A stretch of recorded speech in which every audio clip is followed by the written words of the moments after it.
Alright, hello guys, welcome back to my YouTube channel. Muli, this is Gerald's TV. At ngayon nga mga kaibigan, meron naman po tayong panibagong video.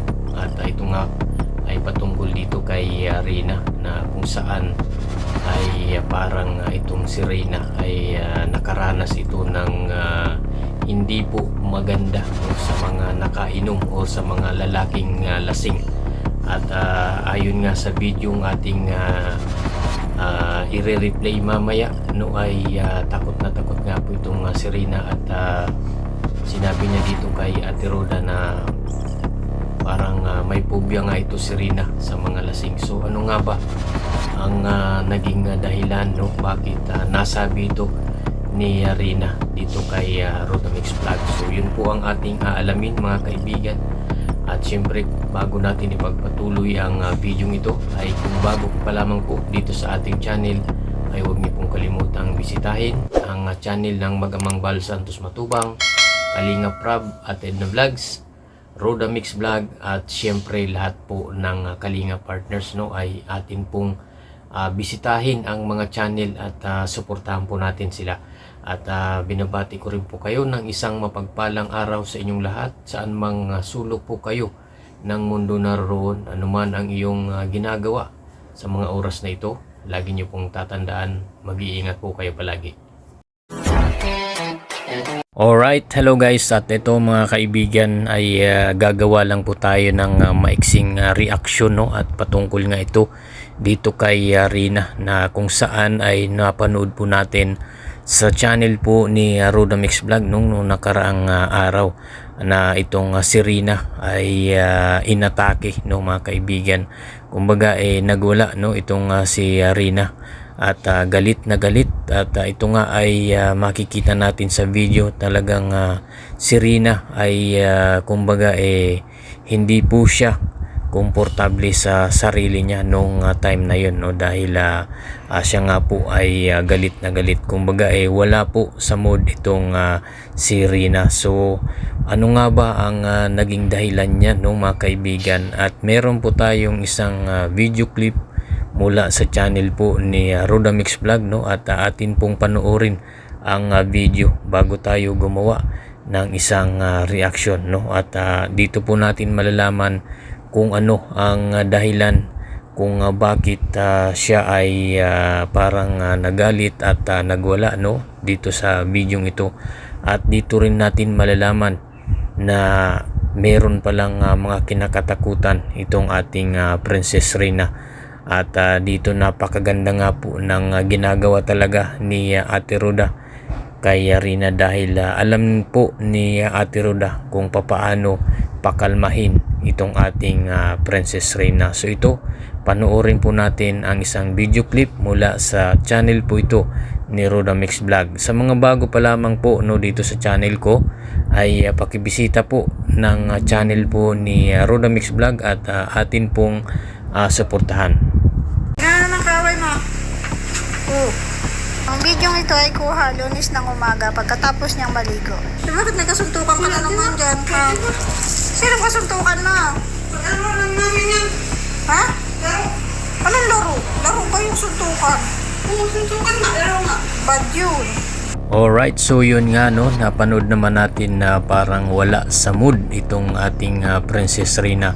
At nakikita naman natin na parang galit na galit siya, at ayon nga kay Ate Roda, tinatanong niya kung sino ang kalaban niya, bakit parang nanununtok itong si Reyna. Bagamat nakikita naman natin na wala po siyang kalaban, pero kitang kita po na talagang wala sa mood itong ating Princess Reyna, at nagagalit nga ito. At tinatanong nga paulit-ulit ni Ate Roda dito kung ano ang kanyang ikinagagalit. So ito, meron pa pong karugtong yan mga kaibigan. At dito nga mga kaibigan ay unti-unting tinatanong ni Ate Roda na kumbaga sabihin sa kanya ang totoong nararamdaman ni Reyna, at bakit siya nagagalit at bakit siya na-stress, So ito, dito sa video ito ay lahat ng yan ay sinagot po ni Reyna. Sino na namang naisip mong kaaway mo? Wali. Sabihin mo na, hindi man ako magagalit. Hindi ka naman galit sa kanya. Hindi po. Eh ano yung naalala mo ngayon? Wala din po. Yun totoo. Sabihin mo sa akin anong naalala mo. Para naiintindihan ko yung pinagaganyan mo. Kasi hindi ko man yan maintindihan hanggat di mo sinasabi. Opo ma. Ano nga yun? Ano Wala din. Sabihin mo anong naalala mo. May naririnig ka ba? Opo. Sa tenga mo may naririnig ka? Opo. Ano? Para Makati. Parang may bulong-bulong. Opo. Parang may mga sumisigaw. Opo. Ngayon parang marami sila na sumisigaw. Marami po. Marami. Opo. Maingay. Opo. O anong gusto mo? Hindi ka pupunta sa maingay na lugar? Siya, opo. Sa tahimik ka lang? Opo. Ayaw mo ba nung pumupunta sa mga lugar na may mga tao na hindi mo kilala? Opo. Ayaw mo nang ganon? Opo. Bakit? Natutukod din po ako pag may tao po. Dami-dami po lasing dun. Yun na naman yung naalala mo. Opo. Alright, so yun nga mga kaibigan at napanood naman natin yung pag-uusap ni Ate Roda at Rina na kung saan ay bagamat parang dito sa video ito ay nakakalungkot no dahil hanggang ngayon ay hindi pa rin lubos na ilalabas ni Rina yung kanyang mga nararamdaman or kaya mga sama ng loob niya ay hindi niya pa po na ilalabas lahat no kumbaga at bagamat yung iba ay naikikwento niya na dito kay Ate Roda no katulad nga niyan kung ano yung kanyang mga kinakatakutan yung mga ayaw niya na lugar na kung saan ay ito nga maraming tao. Siyempre pag maraming tao ay siyempre nandyan yung maiingay parang magugulo, so yun yung parang ayaw ni Rina at yun nga yung parang ang nararamdaman ni Rina dito ay nagkakaroon siya ng stress no kapag may naririnig siyang may ingay no at ang isa pa no mayroon pa siyang mga bagay-bagay na kanyang kinakatakutan no katulad ng yung mga nakikita niyang mga taong lasing no nabanggit niya yan sa kanyang video no sa pagtatanong ni Ate Roda ay isa nga yun sa kanyang kinakatakutan yung mga taong nakainom or lasing siguro no ay alam din siguro ni Rina or naiisip din ni Rina na kapag ang tao ay lasing or nakainom ay parang hindi po maganda no parang hindi po maganda tingnan kasi may mga lasing din mga kaibigan na kapag nakainom ay hindi na po matino no kumbaga ay hindi na po alam ang kanilang ginagawa no kaya siguro ito yung nakikita ni Rina kaya natatakot si Rina no na makakita ng mga lasing na alam naman po natin yan no mga kaibigan na ang pag nakainom ang ibang tao kapag nakainom ay talagang wala na sa wisyo kumbaga wala na sa sarili yung iba so syempre nakakatakot yun mga kaibigan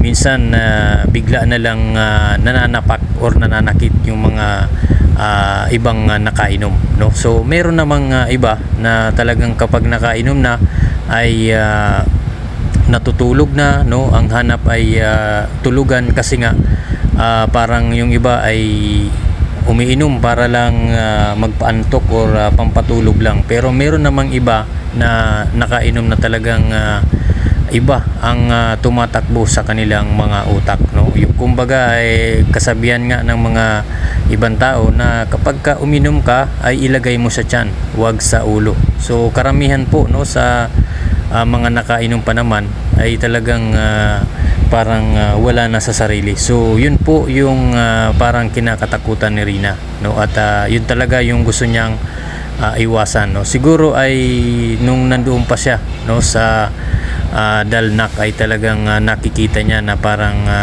pangit para sa kanya yung mga taong nakikita niyang nakainom at ito nga ang maganda dito mga kaibigan na kahit papano ay talagang itong si Rina ay unti-unti niya nang naikikwento dito kay Mama Roda niya kung ano yung mga bumabagabag sa kanyang sarili, yung mga kanyang kinakatakutan at ayaw niyang mga lugar no at yun nga ito ang maganda dito dahil nasasabi niya na or naikikwento niya na kay Ate Roda at least kahit papano ay alam na ni Ate Roda kung ano yung mga ayaw niya so pwedeng pwede na pong maiwasan yun, no? Maiwasan po yun ni Rina sa pamamagitan po ni Ate Roda. At parang bumabalik nga sa alaala ni Rina na kapag nakakarinig siya ng maiingay na lugar, maiingay na tao, ay bumabalik sa kanya yung kumbaga sabihin na nating pangit na nakaraan niya, no, na parang ayaw niya nang balikan. Kaya ang gusto nga ni Rina ay sa lugar na tahimik, no, walang maingay.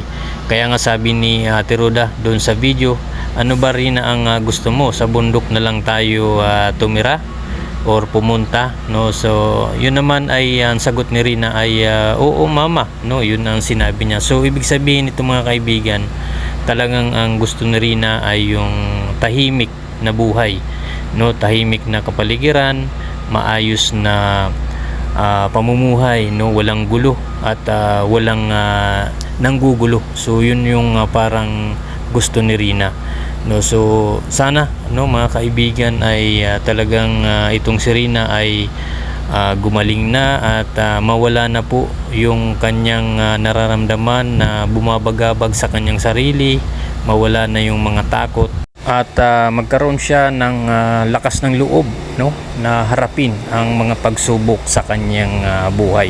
So yun lamang po, no, mga kaibigan, ang ating video sa araw na ito, at sana patuloy po nating suportahan at panoorin ang lahat ng mga videos, no, lalong lalo na ang Mag-amang Val Santos Matubang, Kalinga Prab at Edna Vlogs, at syempre Roda Mix Vlog at lahat po ng Kalinga partners. At syempre kung bago ka pa lamang po dito sa ating channel, ay huwag niyo pong kalimutang mag-like at subscribe at pakihit na lang po ng notification bell para updated ka sa ating mga bagong i-upload na mga videos. Salamat po at God bless you all.